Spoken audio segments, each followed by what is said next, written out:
Hello friends, welcome to my channel. ఇవాళ వీడియోలో ప్రతి ఒక్క ఆడవారి కోసం ఉపయోగపడే మంచి సింపుల్ చిట్కాలు అనేవి ఈరోజు వీడియోలో ఉన్నాయండి. ఈ టిప్స్ అన్నీ కూడా మీకు రోజు చేసుకునే పనులు ఉంటాయి కదండి, వాటిలో చాలా బాగా యూజ్ అవుతాయి. మీ పనులన్నీ కూడా సింపుల్గా సులువుగా చేసుకొని మీ టైంతో పాటు మనీని కూడా ఆదా చేసుకునేటటువంటి టిప్స్ అండి ఇవన్నీ కూడా. ఇప్పుడు ఆ వీడియోలోని టిప్స్ ఏంటో చూసేద్దామండి. ముందుగా ఫస్ట్ టిప్ ఏంటంటే, పండుగలప్పుడు కానీ దేవుడికి పూజ చేసినప్పుడు ఎక్కువగా మనం ఇలా కొబ్బరికాయలు 2 కానీ 3 కానీ ఒక్కొక్కసారి కొంచెం ఎక్కువ మొత్తంలో కొడుతూ ఉంటాం కదండి. అలాంటప్పుడు కొబ్బరికాయలు అనేవి మనం ఫ్రిడ్జ్లో స్టోర్ చేసినప్పుడు ఒక్కొక్కసారి ఇవి జిగురుగా వచ్చేస్తాయి కదా. ఈ చిప్పలు జిగురుగా మారినప్పుడు మళ్ళీ మనం యూజ్ చేసుకోవడం కుదరదు. కాబట్టి మనము కొబ్బరి చిప్పలు ఎక్కువగా ఉన్నప్పుడు ఇలా స్టోర్ చేసుకున్నాం అనుకోండి, కొబ్బరి అనేది మనకి ఒక నెల రోజుల పాటు కొబ్బరి అనేది చాలా ఫ్రెష్గా ఉంటుంది. కొబ్బరి చిప్పల్లో ఉన్నటువంటి కొబ్బరి అంతా కూడా ఇలాగా సెపరేట్ చేసిన తర్వాత ఇప్పుడు కొబ్బరి చిప్పల మీద ఉండేటటువంటి బ్రౌన్ కలర్ పార్ట్ ఉంటుంది కదా, ఈ పార్ట్ అంతా కూడా ఇలా పీలర్ తోటి మనం ఇలా పీల్ చేస్తే మనకి ఈజీగా వచ్చేస్తుందండి. ఇలా మొత్తం చిప్పలన్నిటిని కూడా ఇలాగ పీల్ చేసుకోవాలి. పక్కన పెట్టుకున్న తర్వాత ఇప్పుడు మనము ఈ చిప్పల్ని చిన్న చిన్న ముక్కలుగా కట్ చేసుకోవాలి. ఇలా వీలైనంతగా చిన్నగా సన్నగా కట్ చేసుకుంటే మనకి త్వరగా నలిగిపోతాయి అన్నమాట. ఇప్పుడు ఈ ముక్కలన్నీ కూడా మనం ఇలా మిక్సీ జార్లో వేసుకోవాలి. ఇదంతా కూడా మనం గ్రైండ్ చేసుకోవాలండి. మెత్తని పౌడర్ లాగా గ్రైండ్ చేసుకుంటే మనకి బయట మార్కెట్లో మనము కొబ్బరి పొడి కొంటాం చూడండి, ఆ పొడిలాగా మనకు తయారవుతుంది అన్నమాట. ఇప్పుడు మనం ఇదంతా మిక్సీ వేసుకొని ఒక ప్లేట్లోకి ఇదంతా తీసుకున్న తర్వాత ఇప్పుడు ఒక గంట పాటు ఎండలో పెట్టినా సరిపోతుంది. లేదంటే మనము ఫ్యాన్ గాలి కింద కూడా ఒక 2 గంటల పాటు ఆరనిచ్చిన తర్వాత మనము ఒక గ్లాస్ జార్లోకి మాత్రమే ఇది స్టోర్ చేసుకోవాలి. మనం మామూలుగా ప్లాస్టిక్ దాంట్లో కనుక స్టోర్ చేసుకుంటే ఈ కొబ్బరి అనేది త్వరగా పాడవుతుందండి. ఇలా కాకుండా మనం గ్లాస్ జార్లో కనుక ఈ కొబ్బరి పొడిని స్టోర్ చేసుకుంటే చాలా ఎక్కువ రోజులు ఫ్రెష్గా ఉంటుంది. చూడండి, ఇక్కడ ఇలా మెత్తని పౌడర్ లాగా మిక్సీ పట్టుకున్నాను. తర్వాత ఇదంతా ఒక ప్లేట్లో వేసుకొని ఇలా కొంచెం సేపు మనం ఆరబెట్టుకున్న తర్వాత స్టోర్ చేసుకు పెట్టుకుంటే మనం అన్ని కర్రీస్లోకి వాడుకోవచ్చు. మనకి ఎప్పుడు కావాలంటే అప్పుడు మనం కొబ్బరికాయ కొట్టి మళ్ళీ వాడుకునే పని లేకుండా ఇలా మనం కొబ్బరి పొడి ఒకసారి తయారు చేసి పెట్టుకున్నాం అనుకోండి, నెల రోజుల పాటు ఇది ఫ్రెష్గా పాడవకుండా ఉంటుందండి. కొబ్బరి మీద ఉండేటటువంటి బ్రౌన్ పార్ట్ తీసేయడం వల్ల మనకి కొబ్బరి అనేది చాలా తెల్లగా ఫ్రెష్గా ఉంటుందండి. మనము బయట మార్కెట్లో కొబ్బరి పొడి కొనుక్కుంటూ ఉంటాం కదండి, ఆ పొడిలాగానే ఇది కూడా ఫ్రెష్గా ఉంటుంది. తర్వాత ఇదే మనము స్వీట్స్ చేసుకున్నప్పుడు వాడుకున్నా కానీ కొబ్బరి అనేది చాలా తెల్లగా ఉండటం వల్ల మనకి స్వీట్స్ కూడా చాలా బాగుంటాయండి. ఈసారి కొబ్బరికాయలు ఎక్కువగా కొట్టినప్పుడు, ఎక్కువగా కొబ్బరి ఉన్నప్పుడు ఇలా చేసి చూడండి. కొబ్బరి అనేది మనం చాలా బాగా యూజ్ చేసుకోవచ్చు అన్నమాట. ఈ టిప్ అనేది ప్రతి ఒక్క ఆడవారికి కూడా చాలా బాగా హెల్ప్ అవుతుందండి. ట్రై చేయండి. ఇంకా తర్వాత టిప్ ఏంటంటే, మనము పెరుగు గిన్నెలు ఇలా పెరుగుతోడు పెట్టుకుని పెరుగంతా కూడా వాడిన తర్వాత అడుగున గిన్నెలో కొద్దిగా పెరుగు అనేది ఒక్కోసారి ఉండిపోతూ ఉంటుంది కదండి, అదంతా కూడా మనం వేస్ట్ అని పారబోసేస్తాము. కడిగేసి పారబోయకుండా ఈసారి ఇలా చేయండి. మిగిలిన పెరుగులో ఒక గ్లాసు నీళ్లు పోసుకొని ఈ గిన్నెకి ఎంతో కొంత పెరుగు అనేది అంటుకుంటూ ఉంటుంది కదా, మేగడ కానీ, అదంతా కూడా ఇలా ఒక స్పూన్ తీసుకొని ఇలా మొత్తం అంతా కూడా ఈ నీళ్ళల్లోకి ఇలా గీరినట్లుగా చేస్తే ఆ పెరుగు మేగడ అంతా కూడా ఈ నీళ్ళల్లోకి వచ్చేసింది అనమాట. తర్వాత ఈ నీళ్ళన్నీ కూడా మనం ఇప్పుడు చెట్లలో పోసామనుకోండి, చెట్లు అనేవి బాగా పెరుగుతాయి. ఎవరైతే మొక్కలు బాగా పెరగాలనుకుంటున్నారో వాళ్ళు కనుక ఈ వాటర్ కనుక మనము మొక్కల్లో పోసామనుకోండి, మనకి మొక్కలు చాలా బాగా పెరుగుతాయి అన్నమాట. ఈ టిప్పు ప్రతి ఒక్క ఆడవారికి కూడా చాలా బాగా హెల్ప్ అవుతుంది. ఇంకా తర్వాత టిప్ ఏంటంటే, ఒక చిన్న గిన్నె తీసుకుని దాంట్లో మన దగ్గర వంట సోడా ఉంటుంది కదండి, మనం బజ్జీలకు కానీ లేదంటే ఇంకా రకరకాల వంటలు చేసినప్పుడు కొద్దిగా వంట సోడా వేస్తాం కదా, ఆ వంట సోడా తీసుకుని ఇలా కొద్దిగా అంటే ఒక 1/2 టేబుల్ స్పూన్ వరకు ఇలా బౌల్లో వేసుకోవాలి. తర్వాత దాంట్లోనే మన దగ్గర పసుపు ఉంటుంది కదా, వంటల్లో వాడే పసుపు, ఆ పసుపు కూడా ఒక 1/2 టేబుల్ స్పూన్ వేసుకొని అందులో ఒక గ్లాస్ నీళ్ళు పోసి దాంట్లో మనము రోజు కూడా టూత్ బ్రష్లు వాడతాం కదా, ఆ బ్రష్లన్నీ కూడా ఇప్పుడు ఈ వాటర్లో పెట్టామనుకోండి, ఆ బ్రష్లో ఏమైనా జమ్స్ కానీ బ్యాక్టీరియా కానీ అంటే పూర్తిగా పోతుంది. డీప్ క్లీన్ అయిపోతాయండి బ్రష్లన్నీ కూడా. ట్రై చేయండి. ఇంకా తర్వాత టిప్ ఏంటంటే, మనము ట్రావెలింగ్ అప్పుడు ఇంకా జర్నీస్ ఎక్కువగా చేసినప్పుడు ఈ టూత్ బ్రష్లు పట్టుకెళ్తాం కదండి, పట్టుకెళ్ళినప్పుడు అన్నీ కూడా కలిపి మనం హ్యాండ్ బ్యాగ్లో పెట్టామనుకోండి, ఒకదానికొకటి బ్రష్ అనేది టచ్ అయిపోయి మనకి బ్యాక్టీరియా ఒకదాని నుంచి ఒకటి జమ్స్ అంటుకుంటూ ఉంటాయి కదా, అలా కాకుండా ఉండటానికి ఇలా చేయండి. ఒక క్యారీ బ్యాగ్ తీసుకొని దాంట్లో ఇలా చూపిస్తున్నాను చూడండి వీడియోలో, దాన్ని సపరేట్గా ఇలాగా మనము బ్రష్లను ప్యాక్ చేసుకొని తర్వాత ఒక రబ్బర్ బ్యాండ్ వేసుకొని ఇది కనుక మనము హ్యాండ్ బ్యాగ్లో పెట్టుకున్నామనుకోండి, మనకి ఈ బ్రష్లకు ఉండేటటువంటి జెమ్స్ అనేవి వేరే బ్రష్లకు అంటుకోకుండా ఉంటాయి. అంతేకాకుండా ఇలా బ్రష్లు అన్నీ కూడా ఒకే దగ్గర ఉంటాయి కాబట్టి మనము తీసుకుని సులువుగా వాడుకోవడానికి కూడా చాలా సౌకర్యంగా ఉంటుంది. మాటికి అన్నీ కూడా వెతుక్కునే అవసరం కూడా ఉండదు. టిప్ అనేది బాగా హెల్ప్ అవుతుంది. ట్రై చేయండి. బీట్రూట్ ఇక్కడ 3-4 తీసుకున్నాను. బీట్రూట్ మనకి అందానికి కూడా చాలా బాగా హెల్ప్ అవుతాయండి. కేవలం వంటల్లోకి వాడకుండా మనం ఇలాగా అందానికి కూడా ఉపయోగించుకోవచ్చండి. ఇక్కడ బీట్రూట్ని పైన ఉన్నటువంటి పొట్టు అంతా కూడా తీసేసి చిన్న చిన్న ముక్కలుగా కట్ చేసి తర్వాత ఇలా మిక్సీ జార్లో వేసుకోవాలి. కొద్దిగా నీళ్లు పోసుకుంటూ మెత్తని పేస్ట్ లాగా చేసుకోవాలి. చాలా కొద్దిగా నీళ్లు పోసుకోవాలండి. ఇప్పుడు ఈ పేస్ట్ అంతా కూడా మనం వడకట్టుకోవాలి. వడకట్టుకుంటే మనకి బీట్రూట్ జ్యూస్ అనేది వస్తుంది. తర్వాత ఈ జ్యూస్ అంతా కూడా మనం ఇప్పుడు ఒక పాన్లో వేసుకోవాలి. తర్వాత ఇప్పుడు స్టవ్ వెలిగించి స్టవ్ మీద ప్యాన్ పెట్టుకుని కొంచెము మీడియం సెగలో బీట్రూట్ జ్యూస్ కొద్దిగా ఉడకనివ్వాలి. తర్వాత మనం వంటల్లో కార్న్ఫ్లోర్ వాడుతూ ఉంటాం చూడండి.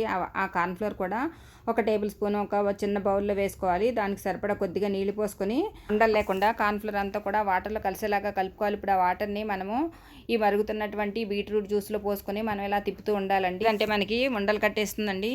ఫ్రెండ్స్ ప్లీజ్ ఒక చిన్న రిక్వెస్ట్ అండి, ఈ వీడియోలోని టిప్స్ కనుక మీకు నచ్చినట్లయితే ప్లీజ్ ఒక లైక్ చేయండి. కొత్తగా ఎవరైనా సరే మన ఛానల్ కనుక చూస్తున్నట్లయితే ప్లీజ్ సబ్స్క్రైబ్ చేసుకోండి. పక్కనే ఉన్న బెల్ సింబల్ ఆన్ చేస్తే నేను చేసేటటువంటి కొత్త ఐడియాస్ అన్నీ కూడా మీకు నోటిఫికేషన్ ద్వారా వస్తాయండి. చూడండి ఇలాగా మనం తిప్పుతూ ఉన్నట్లయితే మనకి బీట్రూట్ జ్యూస్ అంతా కూడా కొంచెం ఇలా మనకి దగ్గర పడుతుందన్నమాట.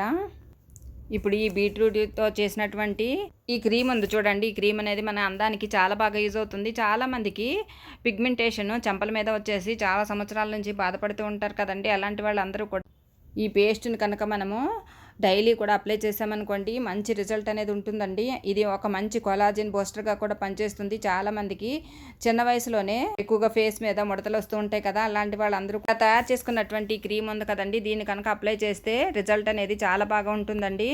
చూడండి ఇలా కొద్దిగా గట్టిపడిన తర్వాత మనము స్టవ్ మీద నుంచి ఈ పాన్ అనేది దించేసుకుని పక్కన పెట్టేసుకోవాలండి. ఇది పూర్తిగా చల్లారనివ్వాలి. ఇది మనకి ఒక మంచి టెక్స్చర్ వస్తుందండి. ఇప్పుడు మనకి ఒక గ్లాసీ టెక్స్చర్ లాగా వస్తుందన్నమాట. తర్వాత ఇందులో మన దగ్గర ఆల్మండ్ ఆయిల్ ఉంటుంది కదండి, లేదంటే కొబ్బరి నూనె కూడా కొద్దిగా వేసుకోవచ్చు. ఇక్కడ నేను ఒక స్పూన్ ఆల్మండ్ ఆయిల్ వేసుకున్నాను. తర్వాత అలోవెరా జెల్ కూడా ఒక స్పూన్ వేసుకుంటున్నానండి. తర్వాత రోజ్ వాటర్ కూడా ఒక టేబుల్ స్పూన్ వరకు వేసుకోవాలి. ఈ క్యాప్సిల్స్ ఉంటే 2 క్యాప్సిల్స్ కూడా ఇందులో వేసుకోవచ్చండి.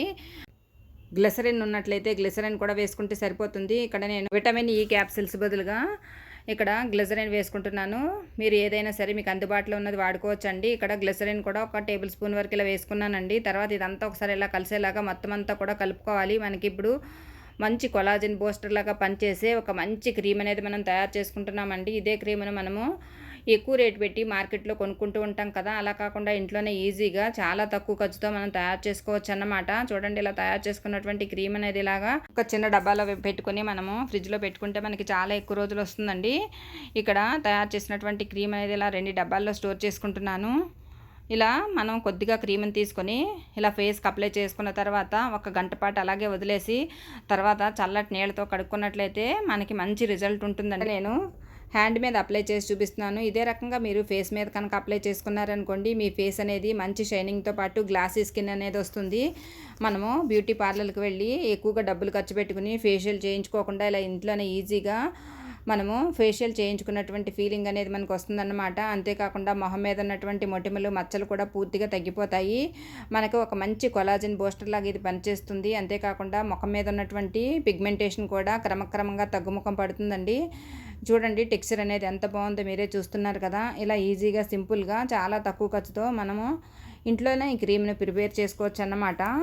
చూడండి ఇలా మనం అప్లై చేసుకున్న తర్వాత 1 గంట పాటు ఉంచి తర్వాత మనం ఫేస్ వాష్ చేసుకున్నట్లయితే మనకి ఫేస్ అనేది మంచి షైనింగ్ వస్తుందండి. టిప్ అనేది అందరికీ చాలా బాగా యూజ్ అవుతుంది. ట్రై చేసి చూడండి. ఇంకా తర్వాత టిప్ ఏంటంటే మనము కిచెన్లో చాలా ఎక్కువగా కష్టపడి చేసే పని ఏది అంటే వెల్లుల్లి రెబ్బల మీద ఉండేటటువంటి పొట్టు వలవడము. దీనికి టైం కూడా చాలా ఎక్కువగా పట్టేస్తూ ఉంటుంది. మనకి ఇలా ఈజీగా వెల్లుల్లి పొట్టు వలవాలంటే ఇలా సింపుల్గా ట్రై చేయండి. మన దగ్గర ఇలా టీ వడపోసేది కానీ లేదంటే ఇలా పెద్దగా మనము జ్యూస్ అది వడకట్టుకునే ఇలా టీ స్ట్రైనర్ కానీ లేదంటే ఇలా వడకట్టుకునే స్ట్రైనర్స్ కానీ ఉంటాయి కదా, అలా ఏదైనా తీసుకోవచ్చు. ఒక వెల్లుల్లి రెబ్బను ఇలా తీసుకొని ఇలా వీడియోలో చూపిస్తున్నట్లుగా ఆ వెల్లుల్లి రెబ్బను ఆ పైన ఉన్నటువంటి భాగాన్ని ఇలా మనం అట్టికి స్ట్రైనర్ కొంచెం గట్టిగా ఇలా రుద్దామనుకోండి వెల్లుల్లి పొట్టు అనేది మనకి సెపరేట్ అయిపోతుందండి. ఈజీగా మనం పొట్టు అనేది ఒలిచేసుకోవచ్చు.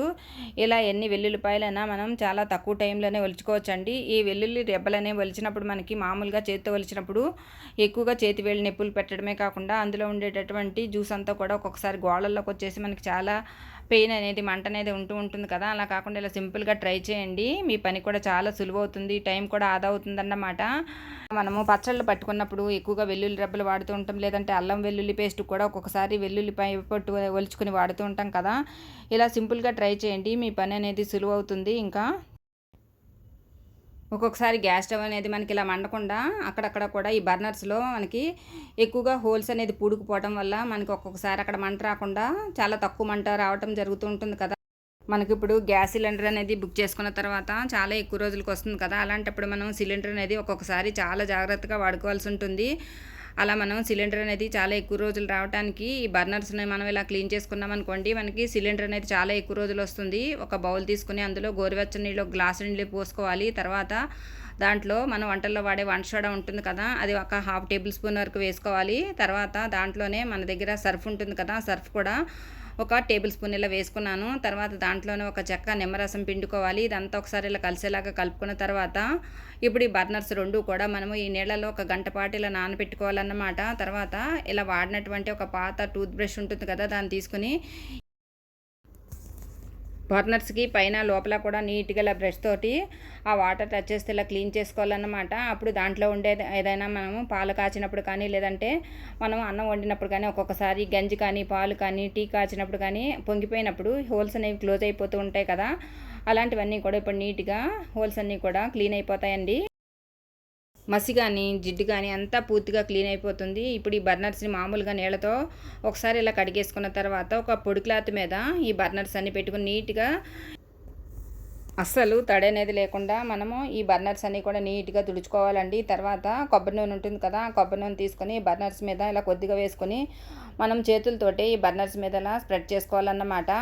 ఇలా స్ప్రెడ్ చేసుకున్న తర్వాత ఇప్పుడు ఈ కొబ్బరి నూనెతో మనము ఇలా బర్నర్స్ని కనుక క్లీన్ చేసుకున్నట్లయితే మనకి బర్నర్స్లో ఏదైనా మనకి ఎక్కడైనా చిన్న చిన్న హోల్స్లో ఏవైనా మనకి ఫుడ్ పార్టికల్స్ కనుక ఇరుక్కుంటే నీట్గా వచ్చేస్తాయండి. అంతేకాకుండా బర్నర్స్ మీద మనం ఇలా కొబ్బరి నూనె వేయటం వల్ల బర్నర్స్ కూడా తుప్పు పట్టకుండా ఉంటాయండి. మనకి కొబ్బరి నూనె వేసుకోవటం వల్ల మనకు ఒక్కొక్కసారి మంట అనేది ఎర్రగా వస్తుంది కదండి. అలా మంట ఎర్రగా రాకుండా మనకి బ్లూ కలర్లో మంట వస్తుంది. దానివల్ల మనకి వంట కూడా చాలా త్వరగా పూర్తవుతుంది అన్నమాట. ఇప్పుడు మనము ఒక సేఫ్టీ పిన్ని తీసుకొని మనం కొబ్బరి నూనె వేసుకున్నటువంటి ఈ హోల్స్ ఉన్నాయి కదండి, ఈ హోల్స్ అన్నిటిలో కూడా మనం ఇలా ఈ పిన్నీస్ తోటి క్లీన్ చేసుకోవాలి. అందులో ఏవైనా సరే మనము వంట చేసినప్పుడు అందులో ఉండేటటువంటి ఫుడ్ పార్టికల్స్ అంతా కూడా మనకి నీట్గా క్లీన్ అయిపోతాయి. తర్వాత ఇప్పుడు మనము ఒక పొడి క్లాత్ తీసుకుని మనము బర్నర్స్ అన్నీ కూడా నీట్గా తుడుచుకోవాలండి. ఇప్పుడు మనము ఈ బర్నర్స్ కనుక స్టవ్కి పెట్టుకొని మనం కనుక స్టవ్ వెలిగించామనుకోండి, మనకి మంట అనేది బ్లూ కలర్లో రావటమే కాకుండా ఈ బర్నర్స్లో ఉండేటటువంటి హోల్స్ అన్నీ కూడా మనకి ఓపెన్ అవ్వటం వల్ల మంట అనేది నీట్గా వస్తుంది, ఎక్కువ వస్తుందండి. దానివల్ల మనకి సిలిండర్ అనేది తొందరగా ఖాళీ కాకుండా చాలా ఎక్కువ రోజులు వస్తుంది. బర్నర్స్లో ఉండేటటువంటి హోల్స్ అనేవి క్లోజ్ అవ్వటం వల్ల కూడా మనకి గ్యాస్ అనేది చాలా ఎక్కువ పట్టి గ్యాస్ అనేది చాలా ఎక్కువ వేస్ట్ అవుతుంది. ఇలా చేశారనుకోండి, బర్నర్స్ నీట్గా ఉండటం వల్ల గ్యాస్ సిలిండర్ అనేది చాలా ఎక్కువ రోజులు వస్తుంది. టిప్ అనేది కూడా ప్రతి ఒక్క ఆడవారికి కూడా చాలా బాగా హెల్ప్ అవుతుందండి. దానివల్ల మనకి గ్యాస్ కూడా ఆదా అవటమే కాకుండా డబ్బులు కూడా ఆదా అవుతాయి. ఇప్పుడు మనకి గ్యాస్ సిలిండర్ అనేది దొరకడం చాలా కష్టంగా ఉంది కదా. ఇలా చిన్న చిన్న సింపుల్ టిప్స్తో మనం గ్యాస్ అనేది ఆదా చేసుకోవచ్చు అన్నమాట. ఈ టిప్ కూడా ప్రతి ఒక్కరికి బాగా హెల్ప్ అవుతుందండి. ట్రై చేసి చూడండి. ఇంకా తర్వాత టిప్ ఏంటంటే, మనము అల్లము మార్కెట్ నుంచి ఒక్కొక్కసారి కొంచెం ఎక్కువ మొత్తంలో కొని తెచ్చుకుంటూ ఉంటాం కదా. అలాంటప్పుడు అల్లం అనేది ఈ ఎండలకి చాలా త్వరగా ఎండిపోవటము, పాడైపోవటం జరుగుతూ ఉంటుంది కదా. మనం ఒక్కొక్కసారి ఫ్రిడ్జ్లో పెట్టినా కానీ ఈ అల్లం అనేది వడిలిపోవటం జరుగుతూ ఉంటుంది కదా. అలాంటప్పుడు అల్లం అనేది చాలా ఫ్రెష్గా ఎక్కువ రోజులు ఉండడానికి ఇలా ట్రై చేయండి. ఒక ప్లాస్టిక్ డబ్బా కానీ, లేదంటే గ్లాస్ బాటిల్ కానీ మీ దగ్గర ఏది అందుబాటులో ఉంటే తీసుకుని దాంట్లో ఇలా అల్లం మునిగే వరకు నీళ్లు పోసుకొని దాన్ని ఇలా మూత పెట్టుకుని ఉంచుకోవాలి. అయితే ఈ నీళ్ళు అనేది మనము 2 రోజులకు ఒకసారి మార్చుతూ ఉన్నట్లయితే అల్లం చాలా ఫ్రెష్గా ఉంటుంది. ట్రై చేయండి. ఇంకా తర్వాత టిప్ ఏంటంటే, అల్లం మీద ఉన్నటువంటి పొట్టు అనేది మనము తీసి ఎక్కువగా వంటల్లో వాడుతూ ఉంటాం కదా. ముఖ్యంగా అల్లం వెల్లుల్లి పేస్ట్ అలాంటివి చేసుకున్నప్పుడు ఈ పైన ఉన్నటువంటి పొట్టు తీసి వాడుకుంటూ ఉంటాం కదా. అలా అంటప్పుడు మనము ఇలా చాకుతో తీసామనుకోండి, అల్లం ఎంతో కొంత వేస్ట్ అయిపోతూ ఉంటుంది. పొట్టుతో పాటు అల్లం కూడా వచ్చేస్తూ ఉంటుంది కదా. అలాంటప్పుడు ఇలా చేసి చూడండి. ఒక చిన్న గ్లాస్ తీసుకుని ఇలా మనకి వంచున్న గ్లాస్ ఉంటుంది కదండి, ఆ గ్లాస్ తీసుకుని దాంతో కనుక ఇలా పీల్ చేసామనుకోండి, మనకి ఈజీగా పై పొట్టు అనేది వస్తుంది. అస్సలు అల్లం అనేది ఎక్కడా కూడా వేస్ట్ కాకుండా కూడా ఉంటుంది. ఈ టిప్ కూడా బాగా హెల్ప్ అవుతుంది. ఎక్కువ మొత్తంలో అల్లం పొట్టు తీయాలనుకున్నప్పుడు ఇలా ట్రై చేసి చూడండి. ఇంకా నెక్స్ట్ టిప్ ఏంటంటే, మన దగ్గర పచ్చళ్ళ గరిటెలు ఉంటాయి కదండి, ఇలా లోతుగా ఉండే గరిటెను ఒకదాన్ని తీసుకొని 2 స్పూన్ల వరకు కొబ్బరి నూనె వేసుకోవాలి. తర్వాత పసుపు కూడా ఒక పావు టేబుల్ స్పూన్ వరకు వేసుకొని ఇదంతా ఒకసారి ఇలా కలిసేలాగా వేలుతో కలుపుకోవాలి. తర్వాత స్టవ్ వెలిగించి స్టవ్ మీద సన్నని సెగ మీద ఈ కొబ్బరి నూనె ఇంకా ఈ పసుపు అంతా కూడా మనం గోరువెచ్చగా చేసుకోవాలండి. ఇలా గోరువెచ్చగా చేసుకున్నటువంటి ఈ కొబ్బరి నూనె ఉంది కదా, ఇప్పుడు దీన్ని మనము ఇలా వేళ్ల సందులో కాలికి వేళ్ల సందులో మనకి ఒక్కొక్కసారి ఎక్కువగా నీళ్ళల్లో పనిచేసినప్పుడు కాళ్ళు వేల సందులో పాచిపోతూ ఉంటుంది కదా, అలాంటప్పుడు ఇలా తయారు చేసుకున్నాం కదండి ఆయిల్ని కనుక మనం రాత్రిపూట కాళ్ళకు అప్లై చేసామనుకోండి, మనకి ఈ కాళ్ళ మధ్యలో ఇంకా వేళ్ల సందులో ఉండేటటువంటి వరుపంతా కూడా పూర్తిగా తగ్గిపోతుంది. ఇలా రోజు కనుక ప్రయత్నించారనుకోండి, మీకు సింపుల్గా ఈ వేళ్ల మధ్యలో ఉండేటటువంటి వచ్చిందంతా కూడా పూర్తిగా తగ్గుతుంది. ఈ టిప్ కూడా బాగా హెల్ప్ అవుతుంది, ట్రై చేయండి. ఇంకా తర్వాత టిప్ ఏంటంటే, మనము బీట్రూట్ అనేది ఎక్కువగా వంటల్లోనే వాడతాం, కానీ బీట్రూట్తో గోరింతాకు కూడా మనం తయారు చేసుకోవచ్చండి. అదేంటో సింపుల్గా చూద్దాము. ఒక చిన్న ముక్క అయితే మనకి ఈ బీట్రూట్ ముక్క సరిపోతుంది, చాలా చిన్న ముక్క తీసుకున్నా సరిపోతుంది. తర్వాత ఇప్పుడు ఇలా కట్ చేసుకున్నటువంటి బీట్రూట్ని మనము ఇలాగా గ్రేటర్ ఉంటుంది కదా, ఈ గ్రేటర్ తోటి మనం ఇలాగా తురిమేసుకోవాలన్నమాట. ఇలా తురుముకున్న తర్వాత ఇప్పుడు ఇందులో నుంచి జ్యూస్ తీసుకుంటే సరిపోతుంది. ఇలా మనము ఈ బీట్రూట్ తురుముని ఇలా ఏదైనా టీ వడపోసే స్ట్రైనర్ ఉంటుంది కదా, దాంట్లో ఇలా వడకట్టుకుంటే మనకి జ్యూస్ అనేది వచ్చేస్తుంది. తర్వాత ఇప్పుడు మనము ఇందులో మనకి కుంకుమ ఉంటుంది కదా, అంటే మనము దేవుడి దగ్గర ఎక్కువగా పూజలకు వాడుతూ ఉంటాం కదండి, ఎర్రటి కుంకుమ. ఆ ఎర్రటి కుంకుమ తీసుకోవాలి. తర్వాత ఇలా మనకి సున్నం దొరుకుతుంది కదండి, మనం ఇది కిళ్ళీల్లో వాడుతూ ఉంటాం కదా, ఈ సున్నం కూడా చాలా కొద్దిగా వేసుకోవాలండి.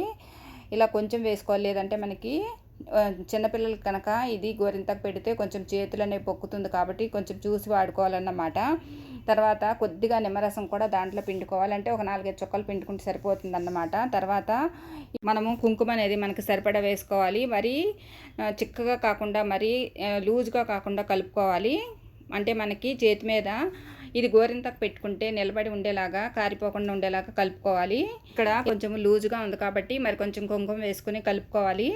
తర్వాత ఇలా కలుపుకున్నాం కదా, ఇప్పుడు మనకి చేతుల మీద మనకు నచ్చినటువంటి డిజైన్ ఏమైనా సరే వేసుకోవచ్చు. ఇక్కడ నేను సింపుల్గా డిజైన్ వేసి చూపిస్తున్నాను, మీకు ఏదైనా డిజైన్ ఇంకా బాగా వచ్చినట్లయితే అలా కూడా వేసుకోవచ్చండి. ఇలా వేసుకున్నటువంటి మనం ఈ డిజైన్ అనేది ఒక 10 నిమిషాలు ఉంచుకుంటే మనకి పూర్తిగా ఆరిపోతుందన్నమాట. తర్వాత మనం వాష్ చేసుకుంటే మనకి మంచి కలర్ వస్తుందండి. ముఖ్యంగా చిన్నపిల్లలు ఎప్పుడైనా గోరింతాకు పెట్టమని చెప్పి వాళ్ళు కనుక అడిగినప్పుడు ఇలా సింపుల్గా ట్రై చేయొచ్చు. అంతేకాకుండా ఏదైనా పార్టీలకు కానీ ఫంక్షన్లకు కానీ వెళ్ళాలనుకున్నప్పుడు మనకి గోరింతాకు పెట్టుకునే టైం కూడా ఎక్కువగా లేనప్పుడు ఇలా సింపుల్గా ట్రై చేసామనుకోండి, మనకి అప్పటికప్పుడు ఇన్స్టెంట్గా గోరింతాకు పెట్టుకోవచ్చండి. అంతేకాకుండా ముఖ్యంగా భరతనాట్యం కానీ లేదంటే ఏదైనా క్లాసికల్ డ్యాన్స్ ప్రోగ్రామ్స్ కానీ వేసినప్పుడు ఎక్కువగా మనకి గోరింతాకు పెట్టుకోవటము లేదంటే పారాని పెట్టుకోవటం కూడా చేస్తూ ఉంటారు కదా, అలాంటప్పుడు కూడా ఈ గోరింతాకు అనేది మనకి చాలా బాగా యూజ్ అవుతుందండి. బీట్రూట్తో మనం చాలా సింపుల్గా ఈజీగా అప్పటికప్పుడు 10 నిమిషాల్లో ఇలా గోరింతాకు తయారు చేసుకుని వాడుకోవచ్చు అన్నమాట. ఈ సింపుల్ టిప్ కూడా చాలా బాగా అందరికీ హెల్ప్ అవుతుంది. చూడండి, ఇక్కడ నేను 10 నిమిషాల తర్వాత నీళ్ళలో వాష్ చేసి చూపిస్తున్నాను. చూడండి గోరింతాకు అనేది ఎంత బాగా వచ్చిందో. ఇక్కడ మనం ఎర్రటి కుంకుమ వాడినట్లయితే మనకి గోరింతాకు అనేది చాలా ఎర్రగా వస్తుందన్నమాట. ఇక్కడ నేను కొంచెం లైట్ కలర్ కుంకుమ వాడాను కాబట్టి కొంచెం లైట్ కలర్గా కనిపిస్తుంది. ఇలా మనం ఈజీగా ఇంట్లోనే ఇలా గోరింతాకు తయారు చేసుకోవచ్చు అన్నమాట. టిప్ కూడా బాగా హెల్ప్ అవుతుంది, ట్రై చేయండి. ఇంకా తర్వాత టిప్ ఏంటంటే, ఒక నిమ్మకాయని తీసుకొని సగానికి కట్ చేసి ఒక నిమ్మ చెక్కను తీసుకున్నాను, దాని మీద టూత్పేస్ట్ వేసుకుంటున్నాను. మీ దగ్గర ఏ కంపెనీ టూత్పేస్ట్ వేసుకున్నా పర్వాలేదండి. తర్వాత దాని మీదే ఇలా పసుపు కూడా వేసుకోవాలి. ఇప్పుడు ఈ కోల్గేట్ టూత్పేస్ట్ ఇంకా ఈ పసుపు అంతా కూడా మనము ఈ నిమ్మ చెక్కకు అప్లై చేయాలన్నమాట. తర్వాత ఇప్పుడు ఇది మనకి ఎక్కువగా కాళ్ళు పగుళ్ళు అనేవి పగులుతూ ఉంటాయి కదండి, అలాంటప్పుడు మనము ఈ కాళ్ళ పగులకి ఇలా తయారు చేసుకున్నటువంటి నిమ్మ చెక్కతోటి కనుక ఈ మడాలకు రుద్దామనుకోండి, మనకి కాళ్ళ పగుళ్ళు అనేవి చాలా త్వరగా తగ్గిపోతాయండి. ఇలా మనము రోజు కూడా ఒక వారం పాటు కనుక చేసామనుకోండి, మనకి కాళ్ళు పగుళ్ళు అనేవి చాలా బాగా తగ్గుతాయి. కొంతమందికి కాళ్ళ పగుళ్ళు అనేవి చాలా ఎక్కువగా ఉండి చాలా ఇబ్బంది పడుతూ ఉంటారు కదా, అలాంటి వాళ్ళందరికీ టిప్ అనేది బాగా హెల్ప్ అవుతుందండి. ఇంతేనండి వాళ్ళ video. Thank you for watching this video.